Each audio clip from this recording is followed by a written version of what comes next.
Ujifunze jinsi ya kubandika stika mguuni. Asalamu alaikum vipenzi. Watu wengi wamekuwa wakitaka hii tutorial, maana wakitaka stika, nawaambia hizi stika zinafaa mikononi na miguuni. Wanauliza miguuni inafaa vipi? Hebu tuletee tutorial.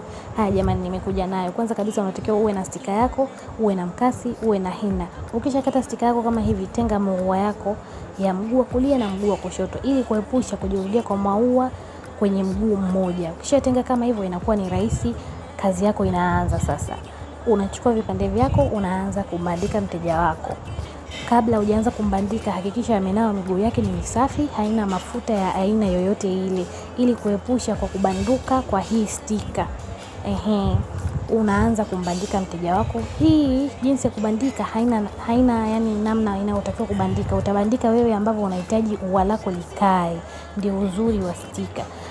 Kama utahitaji kujibandika kipande tu kimoja ni wewe. Kama utahitaji kujibandika vyote kama sisi hapa tunavyofanya ni wewe.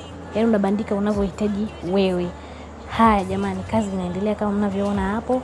Tunaendelea kubandika mguu wetu. Na hapa kama mnavyoona tayari kazi ya kubandika imeisha na naanza kujaza hina. Wakati wa kujaza hina jitahidi sana usiweke hina nyingi kwa sababu hii hina ni kali. Ukiweka kidogo tu inakolea. Kingine jitahidi kuisambaza, usibakishe nafasi yoyote ile kwenye haya maua kwa sababu haitokuletea results nzuri na pia itakucheleweshia kukauka na mteja atachoka. Kwa hiyo jitahidi tu usiweke hina nyingi, sambaza vizuri, usiache nafasi. Part 2 inakuja kwa results.